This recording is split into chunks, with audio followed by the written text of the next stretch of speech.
Hello student, आज हम पढ़ने वाले हैं ऑर्डर रैंकिंग। ऑर्डर रैंकिंग में रैंकिंग इंटरचेंज के जो क्वेश्चन आपके एग्जाम में पूछे जाते हैं उनको ट्रिक के माध्यम से कैसे सॉल्व कर सके, बिना डायग्राम बनाए ऐसे क्वेश्चन को कैसे सॉल्व करना होता है।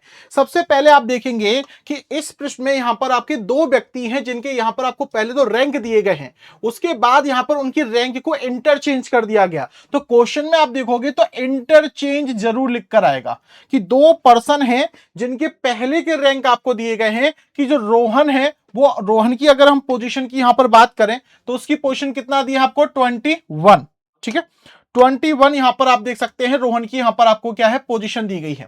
ठीक है, और अमन की जो पोजीशन यहां पर आपको दी है 17 places from the right hand.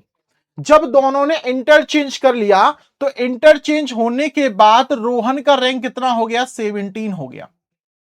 तो यहां पर ट्रिक बस इतनी सी आपको याद रखना है कि रोहन का रैंक पहले कितना था, 21 हुआ करता था। रोहन का रैंक कितना हो गया, 17 हो गया।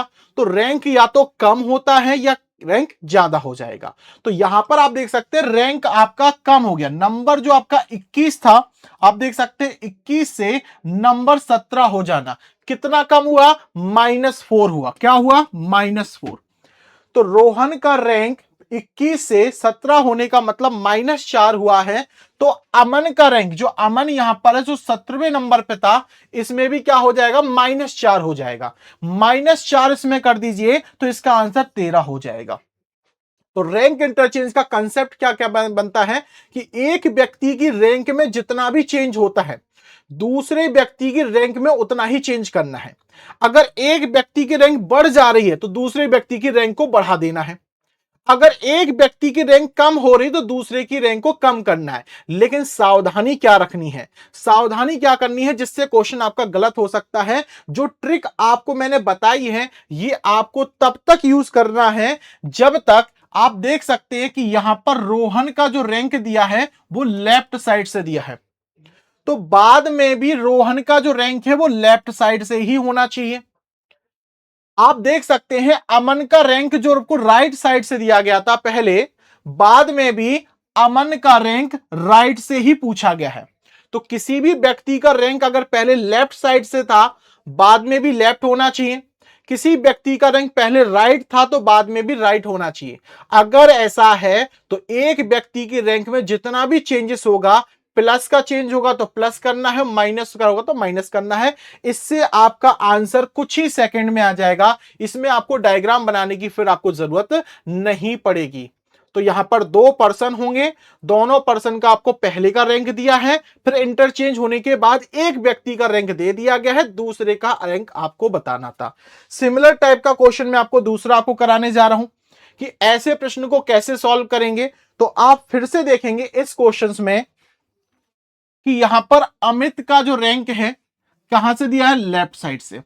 अगर अमित का रैंक पहले लेफ्ट साइड से दिया गया है तो बाद में भी अमित का रैंक लेफ्ट ही होना चाहिए जो कि यहां पर है। इसमें आप देखिए विकास का जो रैंक है पहले कहां से दिया, राइट साइड से दिया गया, तो बाद में भी विकास का रैंक राइट साइड से ही होना चाहिए। अगर ऐसा है तो जो पिछले क्वेश्चन की ट्रिक आपने लगाई है वो यहां पर आप अप्लाई कर सकते हैं। तो क्या ट्रिक लगाई थी आपने, तो आप देखें विकास का रैंक पहले कितना है, 19वें नंबर पे है। विकास का बाद में नंबर कितना हो जाता है, 25 हो जाता है। तो विकास 19 से 25 पे चला गया, तो नंबर बढ़ गया कि कम हो गया, आप कहोगे नंबर बढ़ गया। कितना बढ़ गया, 19 से 25 हो गया, यहां पर आपका +6। अगर एक व्यक्ति की रैंक में जो भी बदलाव होगा दूसरे के में उतना ही करना है। अगर ये +6 हो रहा है तो यहां पर अमित की रैंक में भी मुझे +6 करना पड़ेगा। तो अमित जो पहले 12वें नंबर पे था, अमित का नया वाला रैंक बताना है, तो अमित 12वें नंबर पे था, +6 के बाद क्या हो जाएगा, 18 उसका रैंक हो जाएगा। क्या हो जाएगा, 18 रैंक हो जाएगा। ठीक है, तो ये तो आपको मैंने ट्रिक से बता दिया। अब कुछ बच्चों को ट्रिक से नहीं, उन्हें डायग्राम से ही करना है, तो मैं आपको वो भी मेथड साथ में ही बताते चलता हूं। जैसे कि इस क्वेश्चन में देखा जाए, छात्रों की पंक्ति में अमित बाएं छोर से 12वें नंबर पे है, तो आप क्या करोगे, अमित का रैंक बाएं साइड से 12वें नंबर पे लिख लोगे। फिर विकास दाहिने छोर से 19वें नंबर पे है, विकास दाहिने छोर से 19वें नंबर पे, ये दाहिना साइड होता है आपका। ठीक है, और ये बाएं साइड होती है, बाएं से 12वें नंबर पे है। फिर क्या कह रहा है, अगर वे अपनी स्थिति को आपस में बदल लेते हैं। स्थिति को आपस में बदलने का मतलब है कि यहां से विकास हटकर यहां पर आ जाएगा और अमित यहां से हटकर यहां पर आ जाएगा। दोनों ने क्या कर लिया, इंटरचेंज, दोनों ने अदला बदली करी अपनी जगह की। ऐसा करने के बाद विकास का दाहिने छोर से 25वां स्थान हो जाता है। तो विकास जब यहां पर आया तो उसका दाहिने छोर से क्या रैंक हो गया, 25वां। तो यहां से 19 से चल के यहां तक आने में +25, तो कितना नंबर बढ़ गया, 19 से 25 तक क्या हुआ, +6। इसको यहां से यहां आने में +6 होना पड़ा, तो इसको भी तो +6 होना पड़ेगा ना। ये +6 होगा तो ये +6 होगा, तो 12 और 6 कितना हो जाएगा, 18 हो जाएगा। 18 हो जाएगा, जो कि इसका आंसर था। जो आप डायग्राम में कर रहे हो उसी का मैंने आपको ट्रिक बता दिया था। ट्रिक क्या था कि मैंने क्या कहा, एक व्यक्ति का रैंक जितना बढ़ेगा दूसरे का उतना बढ़ेगा, एक का रैंक घटेगा दूसरे का भी घटेगा। तो इसलिए हमें डायग्राम बनाने की जरूरत नहीं है। बस आपको एक बात की ध्यान रखना है कि किसी भी व्यक्ति का रैंक अगर पहले लेफ्ट से दिया गया है तो बाद में भी लेफ्ट से ही होना चाहिए, और रैंक राइट से दिया गया तो राइट से ही होना चाहिए। अगला क्वेश्चन आप लोग ट्राई करो जल्दी से, इसका आंसर क्या होना चाहिए। सिमिलर टाइप का क्वेश्चन है, बताना है क्या इसका आखिर राइट आंसर हो जाएगा। तो पेपर में क्वेश्चन आएगा तो सबसे पहले आपको देखना है कि राहुल का रैंक क्या लेफ्ट साइड से है, पहले बिल्कुल है। क्या राहुल का रैंक बाद में भी लेफ्ट से ही दिया गया है, हाँ दिया गया है। यहां पर नेहा का रैंक राइट साइड से है, बाद में भी नेहा का रैंक राइट से ही होना चाहिए। तो ये पिछले वाले क्वेश्चन की ट्रिक आप इस पे अप्लाई कर सकते हो। तो अब ट्रिक हमें लगानी है, तो यहां पर देखेंगे राहुल पहले 5वें नंबर पे था पहले, बाद में राहुल का नंबर कितना हो गया, 13 हो गया। राहुल 5 से कहां पहुंच गया, 13। कितना नंबर बढ़ गया, आप कहोगे +8, 8 बढ़ गया यहां पर। अगर राहुल +8 होगा तो नेहा की रैंक में भी कितना करना है, +8। रैंक बढ़ेगी तो बढ़ा दो, घटेगी तो घटा दो, इतना ही करना है। तो राहुल 5 से 13 +8 हो गया, तो नेहा की रैंक में भी +8 कर दो, 8 और 6 14, यानी आपका बी ऑप्शन इसके लिए आंसर हो जाएगा। ठीक है, तो सिमिलर टाइप का क्वेश्चन मैंने कराया।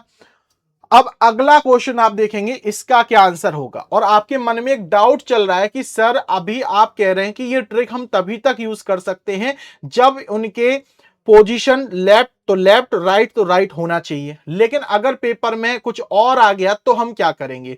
चलिए अब हम उसी प्रश्न में यहां पर बात करने जा रहे हैं। अगर हम इस वाले प्रश्न को ध्यान से देखें तो यहां पर आप देखेंगे कभी इसका जो रैंक है पहले तो आपको लेफ्ट साइड से दिया गया है, कबीर का बाद में रैंक लेफ्ट से ही है, यहां तक सब कुछ ठीक है। आदित्य का रैंक यहां पर राइट साइड से दिया गया है, बट आदित्य का यहां रैंक लेफ्ट दिया हुआ है, तो यहां मामला फंस गया है ना। आदित्य का रैंक अगर ऊपर राइट साइड से दिया गया था तो यहां भी आदित्य का रैंक राइट साइड से ही होना चाहिए था, अगर हमें पिछली वाली ट्रिक को यहां यूज करना है तो। लेकिन पेपर में तो यही दो कंडीशन होंगी, या तो उनका फॉर्मेट सेम होगा या फिर नहीं होगा। तो सेम होने पे तो मुझे पता है कि प्लस हो रहा है तो प्लस करेंगे, माइनस तो माइनस। लेकिन अब क्या करेंगे, तो अब हमारे लिए क्या करना है, तो ये वाला प्रश्न और भी ज्यादा आसान है, और भी ज्यादा आसान है, पिछले से भी ज्यादा आसान है। क्यों, क्योंकि यहां पर आपसे पूछा गया आदित्य का रैंक कहां से, लेफ्ट साइड से। अगर फॉर्मेट मैच ना हो तो इसका उत्तर आपके प्रश्न में ही दिया गया है, प्रश्न में ही उत्तर लिखा हुआ है। उसने पूछा आदित्य का रैंक लेफ्ट से बताओ, तो शुरुआत में जो लेफ्ट वाला रैंक दिया गया था, शुरुआत में जो लेफ्ट वाला रैंक आपको दिया गया है वही इस प्रश्न का आंसर हो जाएगा। ऐसा क्यों कह रहा हूं मैं, देखिए इसको, ऐसा इसलिए कह रहा हूं कि अगर यहां पर देखो कबीर का जो रैंक था वो पहले लेफ्ट से 21 हुआ करता था, और आदित्य का रैंक 17 कहां से था, राइट साइड से था। अब दोनों ने क्या किया, इंटरचेंज किया, तो आदित्य यहां आ जाएगा और कबीर यहां चला जाएगा। इंटरचेंज होने के बाद वो आपसे बस इतना ही पूछ रहा है कि आदित्य का रैंक लेफ्ट से क्या होगा, तो आदित्य तो यहां पर आ चुका है, तो इसका रैंक लेफ्ट से क्या हो जाएगा, 21 हो जाएगा। तो अगर कबीर की जगह आदित्य पहुंचेगा तो जो रैंक पहले कबीर का हुआ करता था वो किसका हो जाएगा, आदित्य का हो जाएगा। तो आप देखो आदित्य कबीर की जगह आया तो जो रैंक कबीर का हुआ करता था वो आदित्य का हो गया। तो आप डायग्राम बना के समझ के भी कर सकते हैं या डायरेक्टली चीज को ध्यान रखिएगा, अगर फॉर्मेट मैच नहीं कर रहा है तो आंसर क्वेश्चन में दिया गया है, बस शुरुआत में जाके आपको देख लेना है। तो इसका आंसर क्या है यहां पर आपका 21।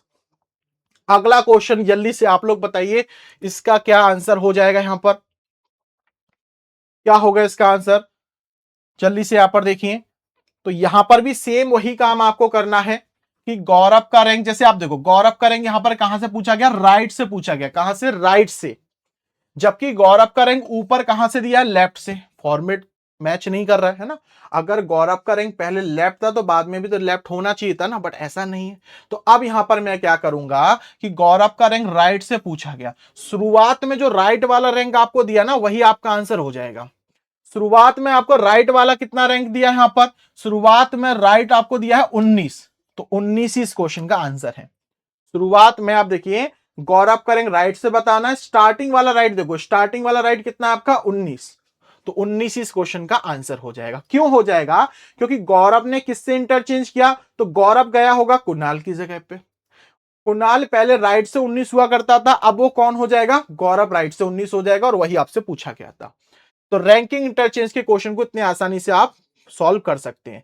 इसकी फुल क्लास अगर आपको देखना है तो डिस्क्रिप्शन में इसका वीडियो लिंक ऐड करवा दूंगा। अगर रैंकिंग इंटरचेंज का पूरा टॉपिक आपको पढ़ना है तो कमेंट बॉक्स में मैं इसका लिंक ऐड करवा दूंगा, उस पर क्लिक करके आप पूरा कंप्लीट वीडियो देख सकते हैं। ऐसे ही मैं आपके लिए इंपॉर्टेंट सेशन लेते आऊंगा, हर टॉपिक पे मैं आपको जो महत्वपूर्ण पॉइंट है, जो बिंदु हैं, उनके बारे में आपको बताते रहूंगा, जिससे कम समय में आपका ज्यादा कंसेप्ट क्लियर हो सके। आगे क्वेश्चन ये होमवर्क में, क्वेश्चन नंबर 6 का आंसर कमेंट बॉक्स में बताना है, 7th का आंसर भी बताना है आपको, 8th 9th 10th जितने क्वेश्चन मैंने आपको कराए हैं उतने ही मैंने आपको होमवर्क में दिए है ना। Question number 10th, question number 9th, question number 8, इन सभी के आंसर आप लोग कमेंट बॉक्स में दीजिएगा। साथ ही साथ आपको जिनको अभी लाइव क्लास अटेंड करनी है तो आप लोगों के लिए यूपी सहकारी कोऑपरेटिव बैंक की जो बच्चे तैयारी कर रहे हैं और ग्रामीण बैंक की जो बच्चे तैयारी कर रहे हैं, तो इनकी क्लासेस आपकी रेगुलर इसी चैनल के माध्यम से आपको प्रिपरेशन कराई जा रही है। सुबह 9 बजे रीजनिंग की क्लास होती है, 10 बजे इंग्लिश की क्लास होती है, 12 बजे क्वांट की क्लास होती है, 4 बजे हिंदी, 5 बजे कंप्यूटर, 7 बजे जीए। तो ये आपकी लाइव क्लासेस चल रही हैं, तो आप इन टाइमिंग में क्लास अटेंड करके कंप्लीट बैंकिंग की प्रिपरेशन कर सकते हैं। आप ग्रामीण बैंक की तैयारी कर रहे हैं, आप एसबीआई क्लर्क की, एसबीआई पीओ, बैंकिंग का कोई भी एग्जाम हो, इंश्योरेंस के लिए है, इन टाइमिंग में क्लास अटेंड करके देखिए, आपके हर एक कंसेप्ट क्लियर होंगे। आपको प्रैक्टिस प्रॉपर तरीके से कराई जाएगी। आपके जो पीवाई के क्वेश्चन होते हैं, जो मेमोरी बेस्ड क्वेश्चन होते हैं, एग्जैक्ट क्वेश्चन यहां पर कराए जा रहे हैं। तो इन क्लासेस को आप लोग अटेंड करेंगे। यहां पर सेशन अच्छा लगा तो वीडियो को लाइक करें, वीडियो को शेयर करें और चैनल को सब्सक्राइब करेंगे। मिलते हैं नेक्स्ट सेशन में, और क्लास सुबह 9 बजे। फिलहाल के लिए इतना ही। Thank you so much. Thank you.